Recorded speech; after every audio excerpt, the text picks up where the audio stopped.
કચ્છના અંદાજિત 15.49 લાખ જેટલા જાગૃત મતદારો આજે પોતાના મતાધિકારનો ઉપયોગ કરી જિલ્લાના વિકાસની ધુરા કોના હાથમાં સોંપવી તેનો નિર્ણય કરી રહ્યા છે।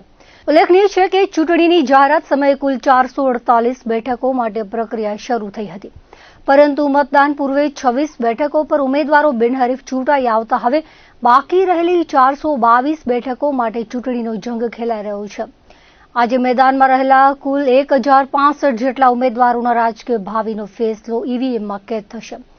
કચ્છના રણ પ્રદેશની ઓળખ સમાન આકરી ગરમીનો પ્રકોપ આજે પણ યથાવત જોવા મળ્યો હતો। મે મહિનાના આકરા તાપ અને કાળઝાળ ગરમીના માહોલ વચ્ચે પણ લોકોમાં ભારે રાજકીય ગરમાવો જોવા મળ્યો હતો। સૂર્યનારાયણ પોતાનો પ્રકોપ વરસાવે તે પહેલા જ લોકોએ પોતાના મતાધિકારનો ઉપયોગ કરી લેવાનું ઉચિત માન્યું હતું, જેના કારણે વહેલી સવારે 7 વાગ્યે મતદાન શરૂ થતાની સાથે જ ખાસ કરીને ગ્રામીણ વિસ્તારોના મતદાન મથકો પર મતદારોની લાંબી કતારો જોવા મળી હતી। સવારે 7 થી 11 વાગ્યા સુધીના અરસામાં 5 નગરપાલિકાઓ માટે 22.10% મતદાન થયું હતું, જ્યારે પ્રથમ વખત ચૂંટણી યોજાઈ છે તેવા ગાંધીધામ શહેરના મતદારોનો ઉત્સાહ ફીકો રહ્યો હોય તેમ 11 વાગ્યા સુધી માત્ર 14.91% જ મતો પડ્યા હતા। 9 તાલુકા પંચાયતની ચૂંટણી માટે 11 વાગ્યા સુધીમાં થયેલ મતદાનની ટકાવારી 28%ની આસપાસ રહી હતી। વહીવટીતંત્ર દ્વારા મતદારોની સુવિધા અને શાંતિપૂર્ણ મતદાન માટે અભૂતપૂર્વ આયોજન કરવામાં આવ્યું છે। જિલ્લા ચૂંટણી અધિકારી દ્વારા વરિષ્ઠ નાગરિકો અને દિવ્યાંગ મતદારોને કોઈ તકલીફ ન પડે તે માટે તમામ મતદાન મથકો પર વ્હીલચેર સહિતની વ્યવસ્થાઓ ઉપલબ્ધ કરાવી છે। આ ઉપરાંત પ્રખર ગરમીને ધ્યાને રાખીને જ મતદાનનો સમય સવારે 7 થી સાંજે 6 વાગ્યા સુધી લંબાવવામાં આવ્યો છે, જેથી લોકો અનુકૂળતા મુજબ મતદાન કરી શકે। આ સમગ્ર પ્રક્રિયાને સફળ બનાવવા માટે 8,954 પોલિંગ સ્ટાફ, 5,361 પોલીસ કર્મચારીઓ અને 234 ઝોનલ તથા મદદનીશ ઝોનલ અધિકારીઓ સહિત કુલ 14,000થી વધુ કર્મચારીઓ ખડેપગે ફરજ બજાવી રહ્યા છે।